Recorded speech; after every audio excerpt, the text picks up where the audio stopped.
There we are. I think we're live. Hi, Matt. Hi, Carrie. How's it going? Good. Hi, everyone else. We're going to wait a few minutes. And in about a minute, we'll get started.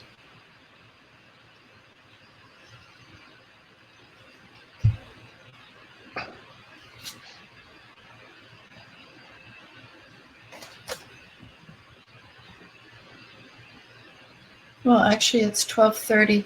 So maybe what we'll do, I'll introduce myself. I'm Carrie Bex. Hello, everybody that is that's joined. We have a short video. We'll just play the video so you can see a little bit about MammoScreen and what we'll be talking about, and then I'll introduce some of our guests and.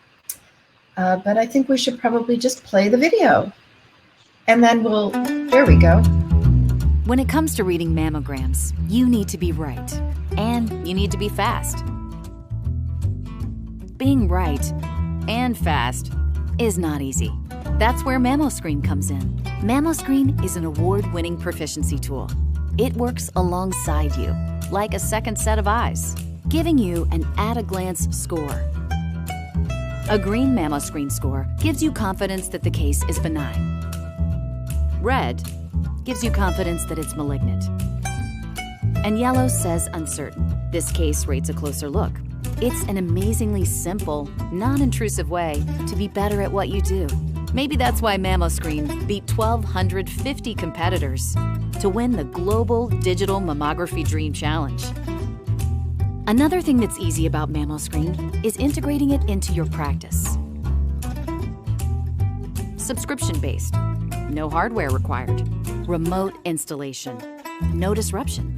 It's a friendly yet powerful tool that can make a real impact on your practice, radiologists, and patients.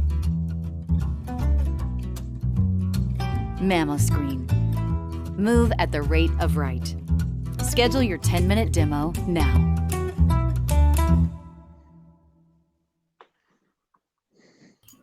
That's it. That was it for the commercials, I think. There we go. That's MammoScreen. So welcome, everyone. My name is Carrie Bex. I'm the National Sales Director for TheraPixel. And welcome to the AI elephant in the reading room. One of the things that we'll talk about in this webinar is AI versus CAD, what some of our users are saying, how to evaluate AI.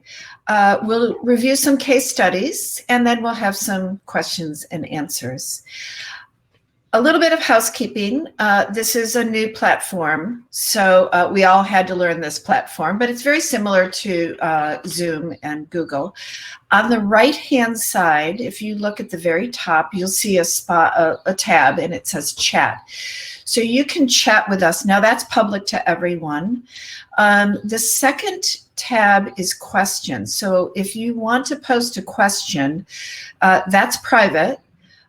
You can post a comment, you can ask where I got my glasses or my headphones. That's all private. And then we will get back to you. If we don't get to answer all your questions, we will be able to respond and reach out to you again. Then we have another tab, and that is a poll. So during this webinar, we'll show some cases and ask some questions, and that's where you'll see some of those questions. So for some of you that don't know, TheraPixel is an international company that specializes in AI for mammography, specifically for mammography. My background is I've been in medical imaging for over 30 years, and every time I look at a Zoom, or right now I can confirm that I've been in the industry for a very long time. Some of our guests that you will be able to listen to is Dr. January Lopez.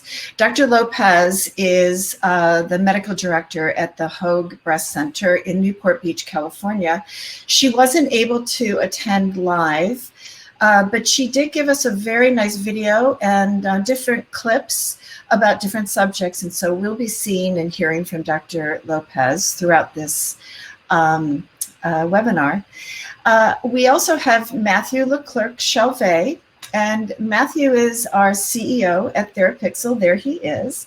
He has a biomedical engineering degree, a PhD, vast experience in radiation therapy, ultrasound, diagnostic imaging, and mammography, and deep learning. We will also meet Michael Stack, and he's our clinical application manager. There's Michael. Hi, Michael. Hello. Over 20 years of experience in mammography and CAD. Also, we have Louis Chernard, and he's the director of customer success at TheraPixel, and he's responsible for a lot of the strategies and our clinical accounts. He and Michael just completed a multi-reader study, and they're going to talk to you about some quotes and how some of the folks felt about their experience after reading and what that was about. Michael's going to go over some cases with us. So, and again, both have over 20 years of experience in women's imaging. So, Matt, I'm going to turn this over to you, and we can get started. Well, thank you, Carrie. I think before I introduce maybe further myself, I'd like our guest, January Lopez, to introduce herself. I'm going to share the quick introduction video she shared with us. Here we go. Dr. January Lopez. I'm a breast radiologist and medical director of the breast imaging program at Hoag in Orange County, California. I've been at Hoag for 12 years, and I lead a team of 12 dedicated fellowship-trained breast radiologists for the last 6 years. I'm not an academic radiologist, but at Hoag, we've always been champions of being innovators in technology, being the first in California to offer digital breast tomosynthesis clinically, and also one of the first centers in California to offer dedicated breast MRI at our breast center. At Hoag, we diagnose and treat the most breast cancers in Orange County, which is the 6th most populous county in the United States. My goal for AI is in keeping with Hoag's vision for being leaders in innovation and technology in healthcare. I mean, AI is everywhere, right? Every day there's new articles being published, and the media is posting new stories about AI and how it's going to do things better and faster and cheaper. But the truth is, in breast cancer screening, AI really hasn't become a standard. It's not really established as, really a common practice in our field. AI is still largely in its transformative phase, where its role is still being shaped and defined, and at Hoag, we really want to be a part of that.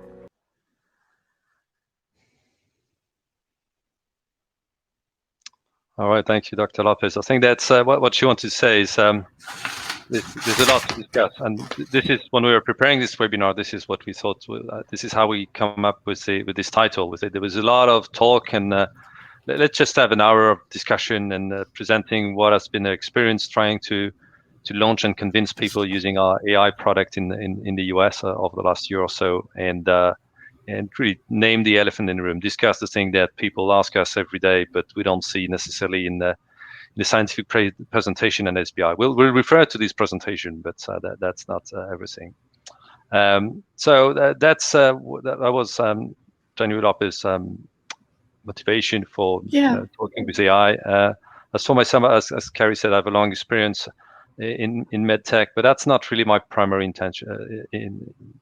interest here. The thing is, in my life, I've lost someone very dear just because somebody didn't see what could be seen on images.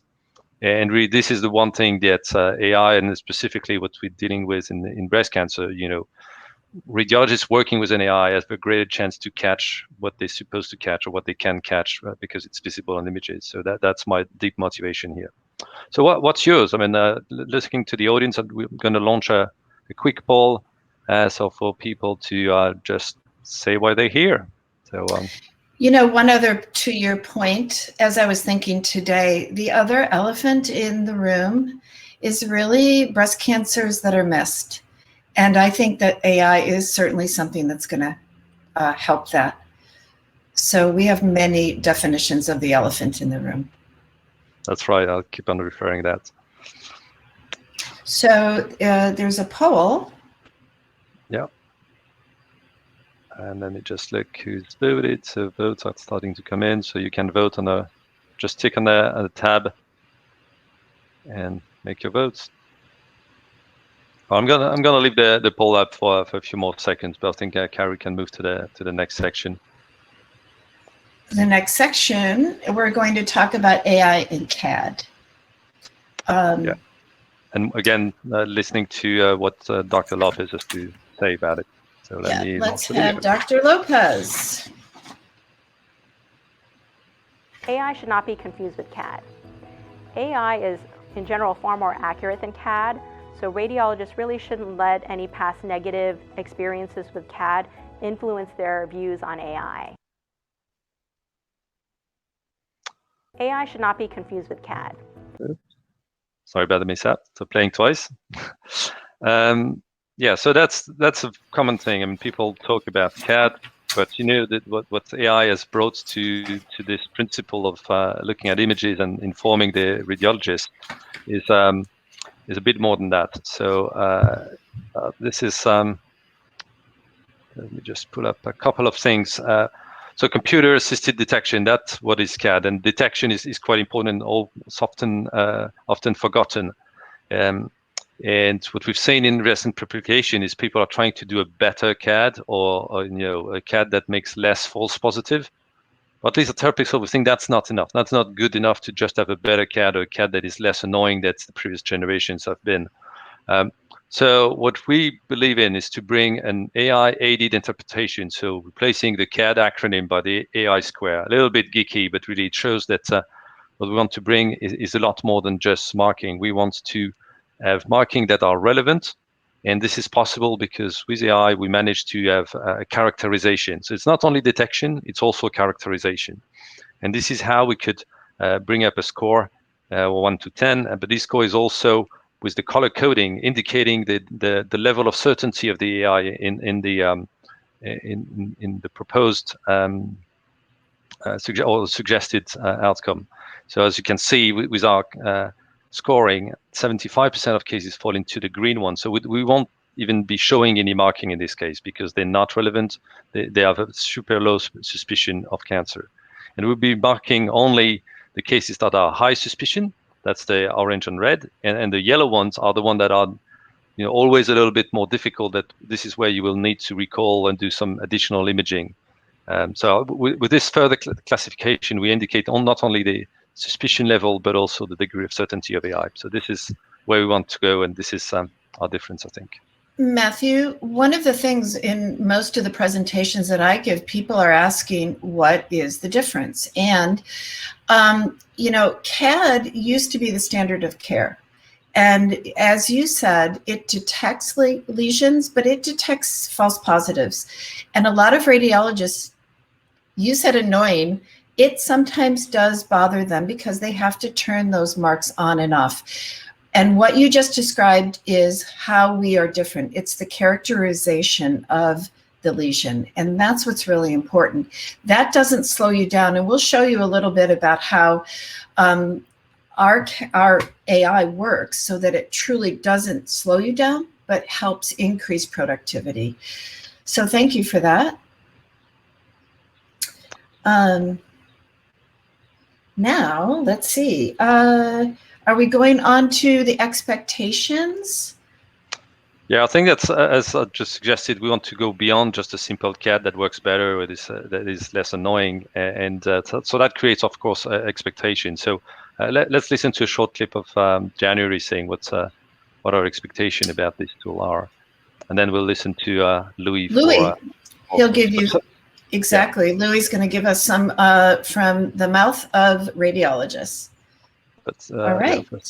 At Hoag, we do batch reading for screening mammograms, and we haven't found that the addition of using MammoScreen and AI has impacted significantly our efficiency.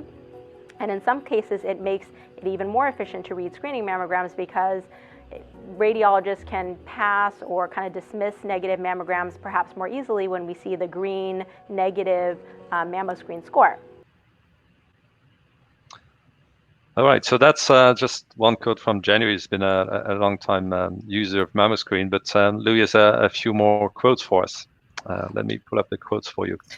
And these quotes came from, do you want to just share with everyone where you ended up getting these quotes? And they're all very, very recent. Yes, absolutely. Thanks, Carrie. As Carrie alluded to earlier in the presentation, we just recently completed a large multi-reader, multi-case study where we sat down with a wide spectrum of radiologists, those from just a few years of post-fellowship experience to some with as much as 30 to 40 years of general radiology experience.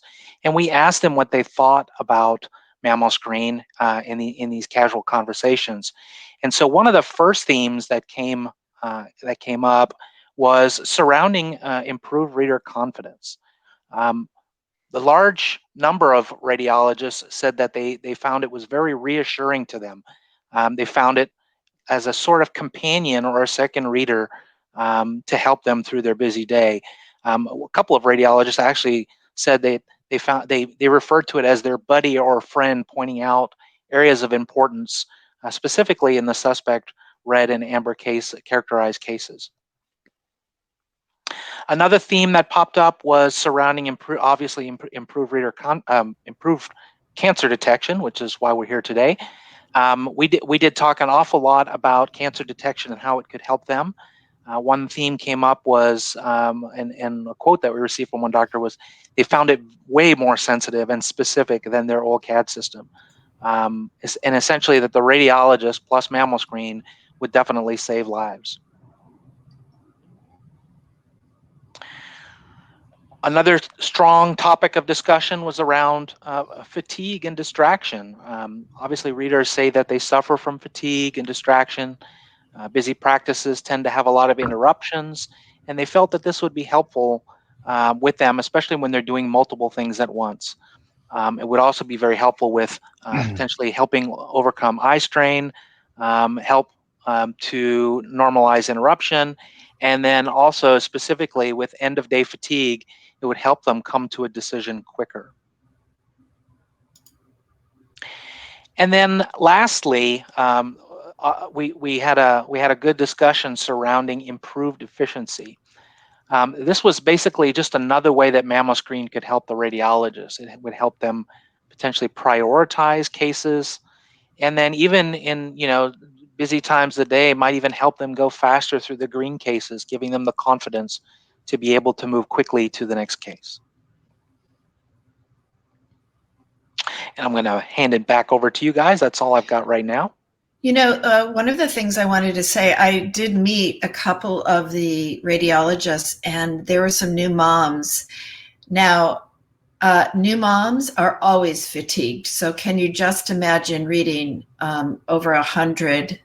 And we actually had them reading, I think they had to read about over 200 mammograms. So fatigue is actually a very, very important component of just losing your attention. So anyway, well, thank you, Louis. Thank you for that. You're right, Carrie. Yeah, there was a batch of 240 cases to read. That's a lot. In just a day. Yeah, I think that might be a good time now to put up another poll to ask people in the audience what do they expect AI to do for breast cancer screening. So let me put up the poll right now. Is this where I do the game show music? Dun dun dun dun dun dun dun dun. Yeah, of course you can sing. I cannot, so that's better. Well, I sing in a choir, and I usually have 100 people behind me, so. A few people. We're not quite there today, but that's not the case. Should we move to the next section while we leave the poll up for a few more seconds? Yeah. So the next subject we're going to talk about is how do you evaluate AI for your practice? And Matthew, should we show Dr. Lopez first, or do you want to start talking a little bit about your recommendations on how to evaluate? Well, I'll go through the evaluation, the few things, because I want to. This is a typical elephant in the room. So how do we evaluate AI performance? So many would think, well, go to the literature. Well, it's still a very recent subject, so there is a little bit of literature. But what I want to show you in a couple of slides is how to read these papers and how to not be trapped by sometimes very attractive message like this is picked up from an AI on breast cancer that is not FDA cleared, so it's nothing to do with our market, but it's they claim 96 to 99% accuracy. So it looks like accuracy is the key word. And of course, in day-to-day discussion, you talk about accuracy. But the thing is, when you talk about accuracy with an automatic system detection, actually it is not a valid metric because the data set is what we call imbalanced. If you look at the definition, the formula for accuracy, you quickly see that you have a very small number of positives, the cancer cases, and a super large number of negative. And that makes it very easy to reach a 99% accuracy rate. So one key message, forget about accuracy if you want to have a metric to measure the performance of an AI. The other one we see very often is the AUC, or the ROC AUC for its full name.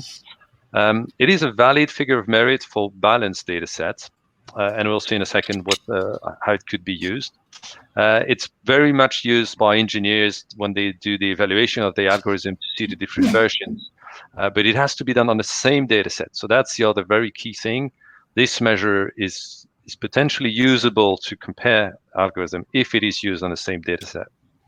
So now what I want to say, again, in the spirit of elephant in the room, is just pick up the literature, and in particular the reader studies that have been done by 3 products that are FDA cleared. We've all done a reader study, and if you were to just pick the AUC for the standalone, so just the algorithm itself, you would say, wow, that's quite clear. There's one manufacturer is not publishing the AUC, but out of the other 2, one is clearly much better. So is that right? Well, it is, as I mentioned, when you talk about AUC, you need to look in a data set. Otherwise, you're comparing apple with oranges. So let's look at the data set.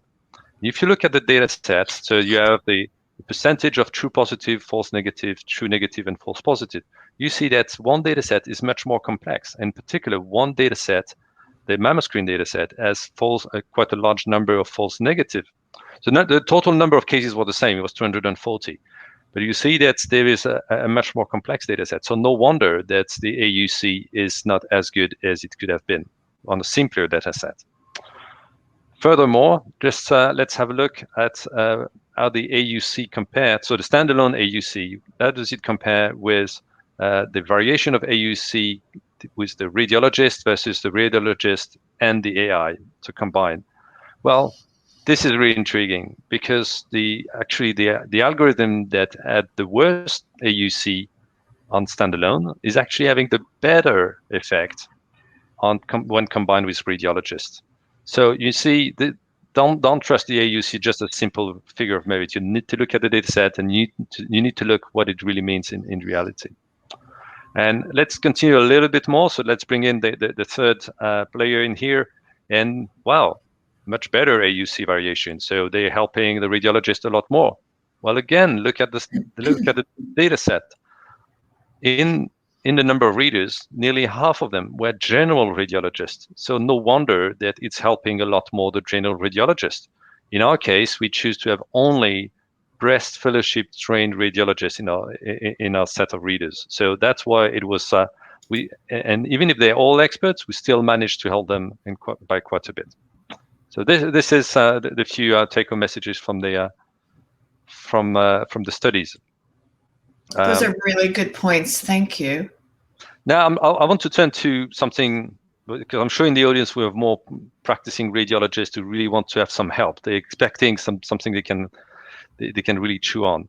And basically, the two metrics that are commonly used are the cancer detection rate, and you can see here the impact of mammoscreen on cancer detection rate. So it can help up to 21% improvement on all and all our readers were fellowship trained. Remember. But also where it helps is we've demonstrated, and that's the second two numbers are from a paper published at SBI and presented at SBI. So you can replay them. They were presented yesterday. So we showed that 27% of missed cancers, so the cancer that were false negative, we can find them 1 year earlier. And 21% of these missed cancer, we can find them 2 years earlier. So this is the power of AI at the side of the radiologist. The next one is, of course, the recall rate. And we've been able to demonstrate in our reader study that we could bring a 30% reduction in the recall rate. And overall, I mean, you saw the 75% on cases earlier. So potentially all the green cases, as January Lopez was mentioning, could be have an accelerated reading. So you would really, if the case is a green case, well, you will quickly realize that you don't have to recall them. So if you were thinking of recalling and you see mammoscreen green, well, maybe you'll change your mind. And with that, you actually take a lesser risk than you were in recalling compared to general population. And again, to conclude, one paper again presented at SBI showed that we can reduce by 25% the number of unnecessary biopsies for calcification, which is a very common case where you do a biopsy. So these are the sort of improvement we can bring. But when we talk to radiologists, and I'm sure Carrie, you'll be able to comment on that. The key word that comes all the time when people use mammoscreen and comment on how they like it, they say, it improves my confidence. I feel more confident in making my decisions. And this is how I can move faster from one case to the other because I feel more confident. So I think that's difficult to measure, of course. So this is why I'd like to offer you some fairly practical ways of testing. Of course, we all would like to do a prospective study and see the impact of mammoscreen over the recall rate and the cancer detection rate, but it will take years. It will be very costly, and not everyone has the passion of an academic to do that sort of studies. So what I'm offering here is a couple of things that you can do to evaluate the AI tools and see if they are fit for you. And one thing is that works very well is select your own data set. We talked a bit earlier about having the importance of the data set. So know your data set, pick 20, 30 cases, some difficult ones, some cancer you've missed, and put them in this data set. Then ask the AI vendor to run the algorithm on your data set and see what comes up. You will see if they pick up the good ones, the difficult ones, the easy ones. That is your test, and this is your data, so you'll trust it. And just remember, evaluate fairly the AI, because the AI is only seeing the mammogram. It's not seeing the additional exam that you had when you make your final decision. So it's a tougher work, but still put it to the test. And last but not least, this is really important. This is a tool that potentially you would be using every day for every case. So you need to have a feel for the user experience. Ask for the vendor to have a short trial. Test the workflow. How is the integration? Is it really a seamless way of working, or do you have to do a lot of mini clicks? I mean, in our case, and maybe we can comment that through your Q&A, we've built a completely zero-click workflow, so you don't have anything additional to do when you use mammoscreen. So I'll stop here for this few practical advice, and let's listen to what January has to add to this.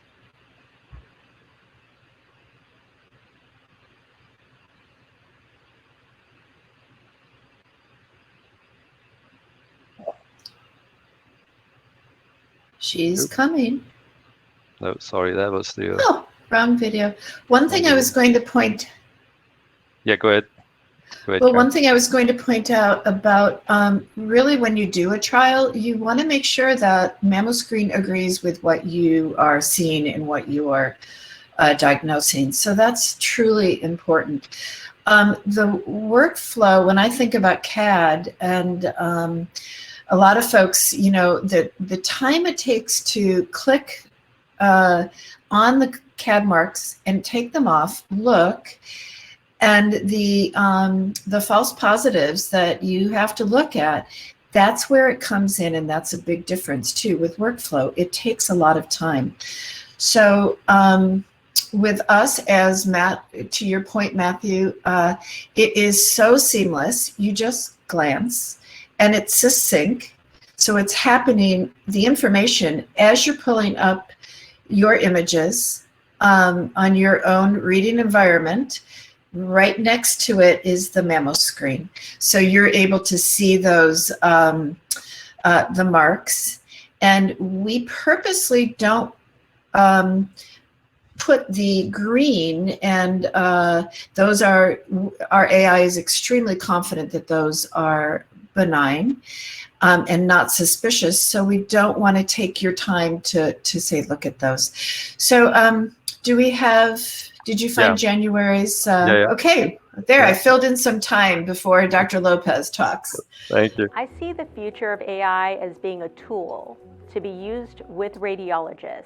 And it's a tool with the vast potential to be shaped with our experiences to collectively make AI and radiologists better together. And that's really what the data is showing. When you look at the literature on AI, sure, the media loves to, present stories about AI being better than a radiologist, but when you really look at the bottom line of these studies, what they almost universally show is that when you use AI and combine it together with a radiologist, the performance and accuracy of mammographic interpretation is better when you put both together.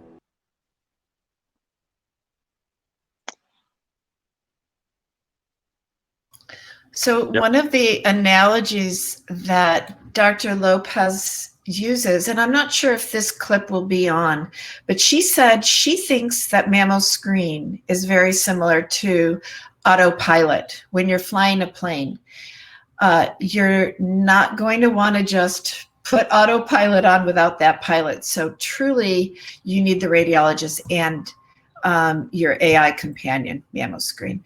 So good. Well, thank you for that. Now, the next thing we're going to talk about, well, we will have a poll. And I think... That's fine. We're moving to Michael and presenting his case. Oh, so we have some cases. And Michael, are you ready to... I am ready. Okay. Well, I'm going to turn it over to you. And Michael has some cases that he's going to review. Yeah. Great. Ready for you, Michael. You can trigger when you want. Great, thank you. All right, folks, we have 3 cases that I'm going to go through, each with a little bit different approach to them. What I'm going to do is run the cases, and there'll be a poll during each one of those where we'll pause and let you take a vote, and then we'll show you the results of what those cases were and how the mammo screen scored them. So let me get this first case. We have a screening mammogram, 44-year-old patient, and then just momentarily we will see the comparison, the 2015 and 2014, and we'll just let this run. It'll give you a few moments to take a look and evaluate this before the tomo views come up.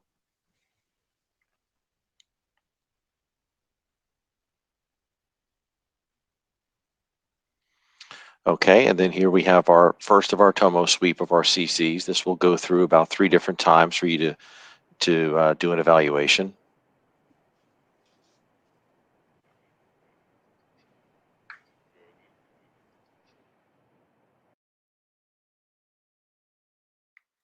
Okay, and at this point, I believe Matthew is going to post the poll over in the poll section, and will give you an opportunity to take a look and see, based on the information you've been given, how you might proceed with this case. So I'm going to pause the video here, let you take a look and cast a vote, and then we'll move forward with the next step. I'll give you a few seconds to do that.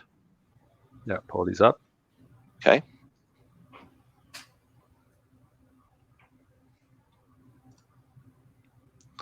All right, we've got a few coming in here. I'll give it just a few more minutes, give everyone an opportunity. Then I'll tell you what our results were.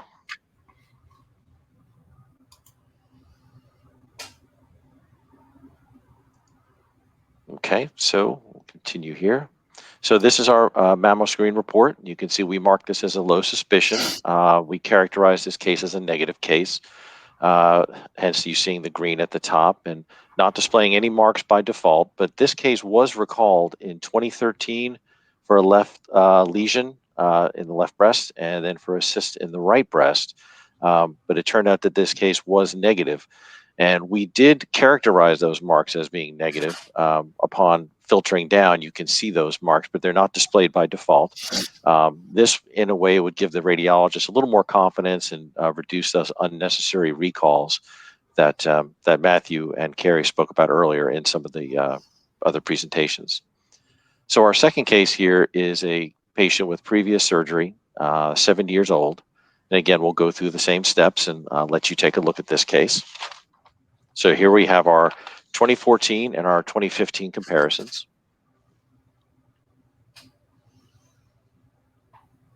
And then in just a moment, we will have our Tomo CC view.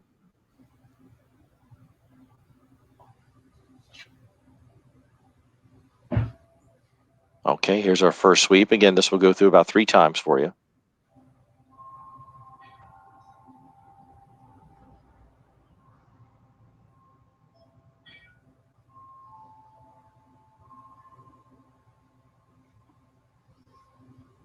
Okay, so I'm going to go ahead and let you take a look at the poll. Matthew should be posting the next poll for this case as well. And then when that's completed, I'll let you know what the results of that were. So we'll just pause here for just a minute, or a few seconds.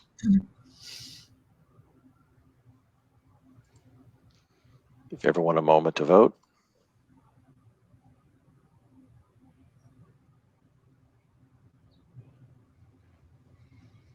Okay, a couple more seconds. A few more votes coming in. Looks like we have a 50-50 between recall. It's neck and neck, yes. All right, so let's move on to the results here.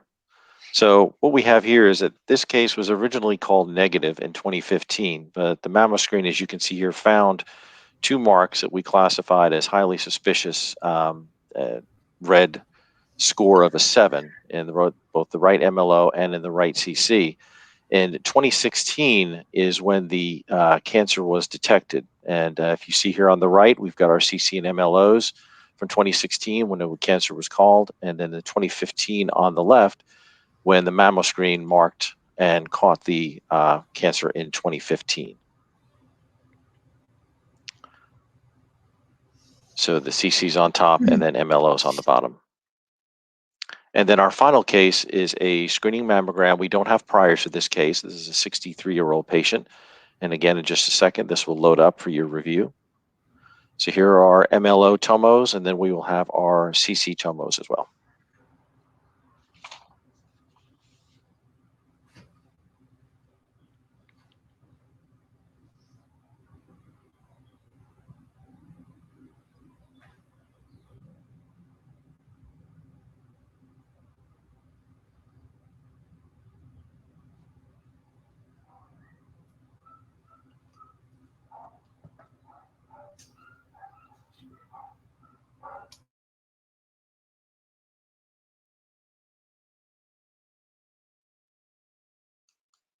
Okay, and then this is our synthetic view of those same images. And then I believe Matthew is going to put another poll up for this study as well.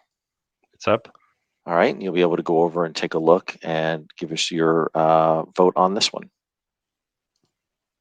We'll give everyone just a few seconds to do that.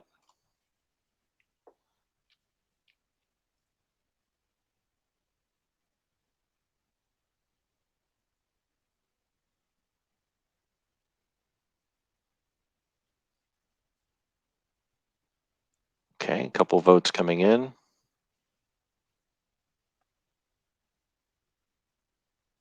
Give you just another couple of seconds and then we'll keep going.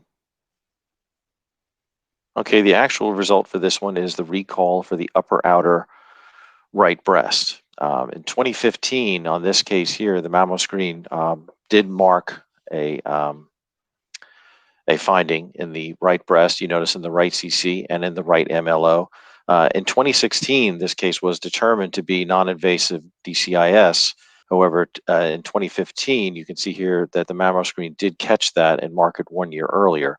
We did mark a false positive that was easily dismissed in the left CC and also not visible on the left MLO. And here is another view of what was found. So on the right, you can see the CC on top, MLO on the bottom is the 2016 study when it was found. And then on the left, you can see the CC on top and MLO on the bottom of the 2015 study where the mammoscreen correctly marked the cancerous location. And that is it for our cases. And then Matt is now going to share our case of the week over in the chat window. Thank you. Thank you, Michael. That was great. Yeah, you're welcome to go to our blog and our blog page, and you'll see about, I don't know, 10 or 15 different cases that we publish, at least one every week. So have a look. The link is in the chat room, in the chat thread. The images came out very nicely too, Michael, considering we're not using our 5 megapixel monitors. So yeah, thank you for that. Great, thank you.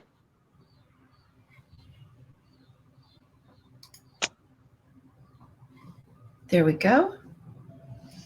So our next subject. Yeah, we're going to have a look at how it looks in practice, just to short video showing somebody using mammoscreen. Practice, yeah. Yeah, this is Dr. Pauline. Yep.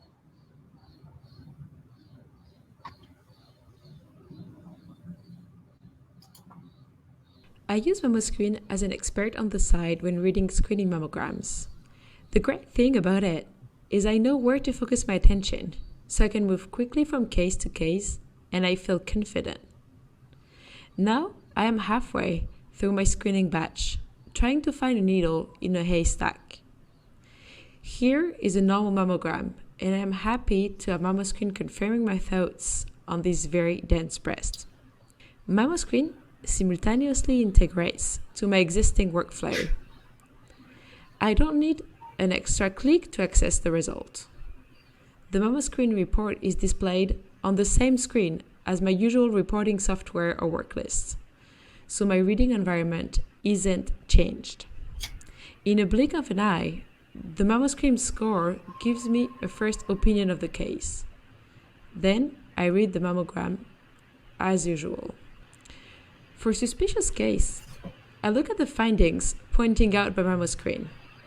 This way, I feel more confident that I didn't miss anything before moving to the next case.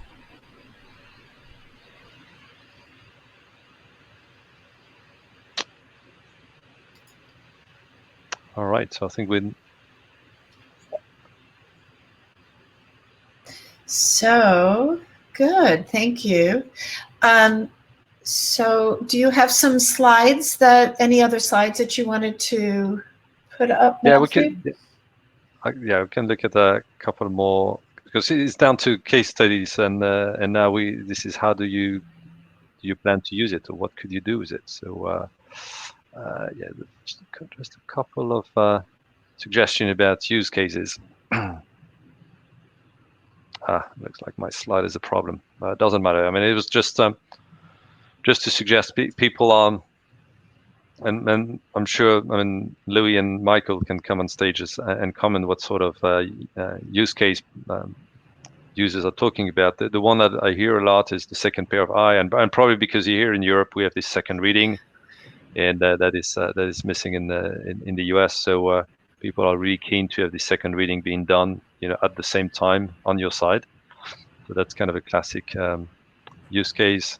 The other two more recent, I mean, out of the literature and the sessions we have here at SBI, there's one came out, and also I'm sure Carrie can comment on that, is the possibility of using the algorithm retrospectively looking at the so-called COVID backlog, so all women who haven't come back to their screening and trying to identify who is more at risk. And as we've suggested earlier, I mean, AI can help seeing some cancer a year or two earlier. So it does make sense to have a look at the last mammo screen known and see if there was something or if there was a risk and if the wound should be recalled earlier. So I don't know if you heard that as well. On your side. So, yeah, actually, we were approached by a very big hospital group that is experiencing this big backlog. They have so many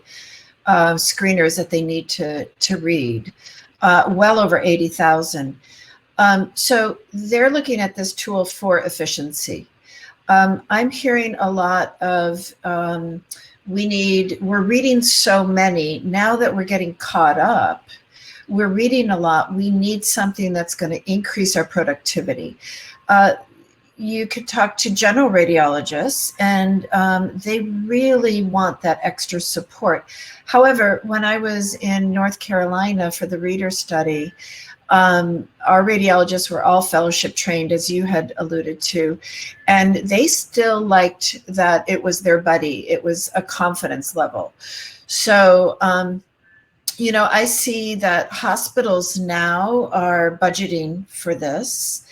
And there are many uses, and depending on your institution, I think you're going to look at what the needs are. We were also approached by another very large hospital group that's looking to deploy AI throughout all of imaging. So not only breast imaging, but they're looking at it for MR, CT, lung, and so I think each institution is looking at it for different needs. Yeah, no, that's a good point, Carrie. I think we're coming to an end to our presentation. Just want to put up a last poll before we open up to questions, and it'll be a kind of we said elephant in the room. So of course we want to know if you intend to consider AI in the near future. There is a poll for you to answer. When are you contemplating getting on board with the AI revolution? All right, so I guess we can leave the poll up for people to answer and take questions. So Louis, I don't know if we have any questions that have come up in the. Yes, Matthew, we got actually a few questions. So one recent question was, what kind of data do you need to process in your AI, raw or processed data? Oh, it's process. It's on presentation. So that's very simple. That's what the packs are storing anyway. So that makes the workflow very easy, and the integration in any system very easy to deploy. Okay, and then another question came about was which FFDM vendors has MammoScreen been validated with? Right. So during the reader study was done on Hologic, simply because it's the most common vendor, and the FDA was keen to see that. But we've got approval also for GE. The 510K is valid also for GE. Okay, and then another question we received from the group was, can an AI solution be implemented on-premise if cloud is an issue? That's a question we got quite a lot. The short answer is yes, but let me elaborate a little bit more. And actually, Carrie, knows we've worked on with one of the big opportunities she was talking about. This large network of hospital, they wanted to be on their premises and use their network. There are two elements. One, and it depends why cloud is an issue. If cloud is an issue because of security concerns, which are very fair concerns, there's one thing that Terrapixel has done that very few startups have done. We have obtained the highest level of cybersecurity certification. We are ISO 27001 certified. It's a very barbaric ISO number, but look it up, and this is the highest level of cybersecurity we can offer, meaning that we have control on every piece of information we deal with within the entire company. But we've done that, and actually it was not necessary, because the way we handle data, the data before leaving the premises are anonymized and encrypted. And once they reach our cloud, they're processed by the algorithm within a few seconds, and then they are destroyed. So not even the anonymized data stay on our cloud. And what we ship back is just a report that you've shown earlier, Michael. And not even that is kept on our cloud. So we keep absolutely nothing on our cloud, not even anonymized data. Okay, so it's very secure.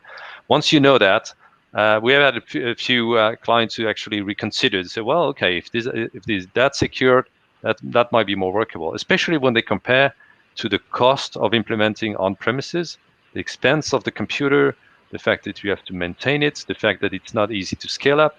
If it's on the cloud, you scale up. You just push more mammos. You don't have to consider whether you need a bigger server or not. So yes, we can, but it should be considered seriously. And we actually offered that, and thank you for that. This very big hospital group with over 150 facilities said, that's not our model. We want to host this. And we said, okay, sure. As soon as they checked out our security, they said, no, we'll let you do it. You're good. You're all good. So that was a big win for us. Yeah. So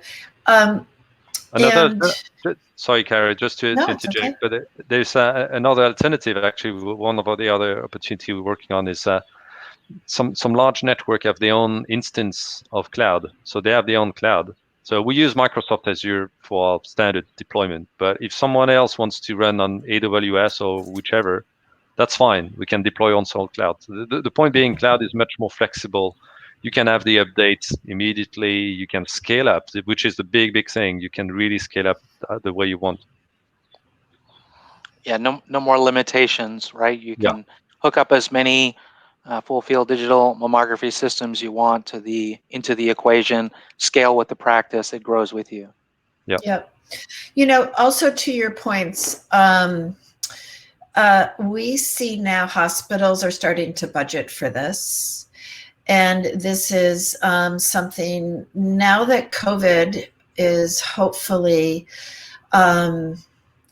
controlled, and we see that hospitals are now starting to focus on technology that they need, we're getting requests for information. They're putting teams together to analyze this. So the way we knew about a lot of the concerns that other facilities had with security is because we are working with teams of folks that these hospitals and hospital groups have put together just to analyze AI.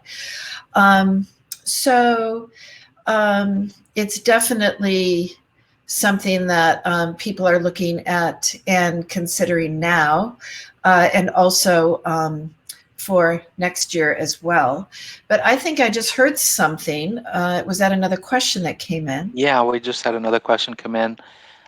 This individual wants to know, how are special views handled, like spots or mags, within the series? Okay, well, I'll talk a little bit to that, but really this is for the majority of screeners. So right now it is for your MLOs and your CC views. And we do have the capabilities to analyze, but again, this is really for speed and just to be able to look at the regular 2-view or 4-view screeners. Michael, do you want to, or Louis, do you want to talk a little bit more about those views? I was just going to say, Carrie, that it's really no different than a lot of the legacy systems in the past. Those views were never cleared for usage, and were just basically ignored. We treat them very similarly. We use the standard screening views and present our report on those images as you indicated. Yeah, those regular standard diagnostic views wouldn't have been processed through the legacy systems or the AI today either. Right. That's right. We do have another question. We're getting close to the end of our time here, but we do have another question, and it's surrounding the AI and its algorithms. Can I judge an AI algorithm or system on just the number of cases in its training data set?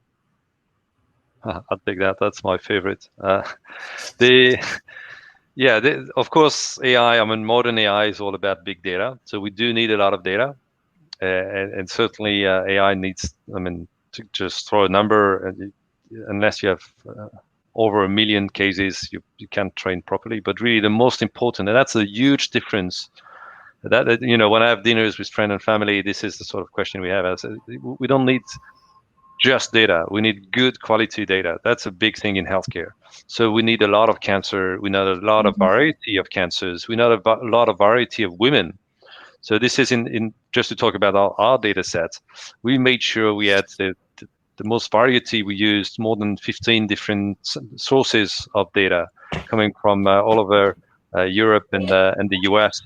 So a large variety of ethnicity and age and all possible variations. So that's really important. The last bit that is equally important is also the quality of the labeling of your data before training. And the last one I want to talk about as well, that's something also that is a bit mixed up sometimes in studies. You can see that. And actually, just to point, because they don't have a commercial products, and it's easy to do. Let me do a 5-second Google bashing. In the article they published in Nature last year, there was a little confusion because they seemed to be using some overlapping between the training data set and testing data set, and that's really something they shouldn't do. You should really segregate and have your own data that you never touch. This is the pool. I mean, as a vendor, the way we build AI, we have our pool very varied. That is our testing pool. We use the same from day one, and that's really important to separate it from the training data. And maybe if I can add just another thing, the thing we love doing also with our users is to continue to collect the very special cases. Every time this is a very difficult one, a very subtle one, we always say to our users, well, just send it to us. We'll look into it. We'll include it in the database for training. That's useful. So that's a kind of continuous learning as well, learning from the best. That's right. And we're feeding our AI so it can learn. And Dr. Lopez sends us a lot of good cases. Mm-hmm. We do have a couple more minutes. There's one more question about, we were talking about time, and this, I guess, is rather relevant. In your experience, how long is the learning curve using an AI product? Well, an AI product, I don't know. A mammoscreen, we've done that. We've measured that doing the reader studies. We also have a lot of feedback from users. It really looks like within an hour, people are confident. Within an hour, the first hour of using mammoscreen, which for me, I mean, I've worked 30 years in medtech. I've never heard a product that can be learned in an hour. Whether it's surgery or software, or it's just unbelievable learning curve. It's interesting because you're right. It is so fast, even I can learn it. But the thing that takes a little bit of time, and maybe 20 cases, maybe 30 cases, that time is just to trust the greens. And so sometimes folks want to keep the toggle on that they're able to see the green marks because, part of that is they're used to seeing CAD marks. Once they trust that, and I don't even know that that's really a learning curve, but once they trust that, then they keep them off. And they trust our AI. It's smart, and it'll mark the yellows and the reds, and that's what we want them to focus on, is those yellows. So I think I don't know if we have any more questions, but we are at the top of the hour or the bottom of the hour, and probably. Are there any closing statements? I just want to say thank you so much for the time that you have given us. And if we didn't answer a question, Please let us know if you would like us to give you look at some of your cases, your own cases, and just reach out to us. So thank you. And I think we have our little video we were going to post again. Can play one more time. Yes, just to close. One more time. Thank you, everyone. Because we like the music on the video. So thank you, everyone. Bye, everyone. When it comes to reading mammograms, you need to be right, and you need to be fast. Being right and fast is not easy. That's where MammoScreen comes in. MammoScreen is an award-winning proficiency tool. It works alongside you, like a second set of eyes, giving you an at-a-glance score. A green MammoScreen score gives you confidence that the case is benign. Red gives you confidence that it's malignant. And yellow says uncertain. This case rates a closer look. It's an amazingly simple, non-intrusive way to be better at what you do. Maybe that's why MammoScreen beat 1,250 competitors to win the Global Digital Mammography Dream Challenge. Another thing that's easy about MammoScreen is integrating it into your practice. Subscription-based. No hardware required. Remote installation. No disruption. It's a friendly yet powerful tool that can make a real impact on your practice, radiologists, and patients. MammoScreen. Move at the rate of right. Schedule your 10-minute demo now.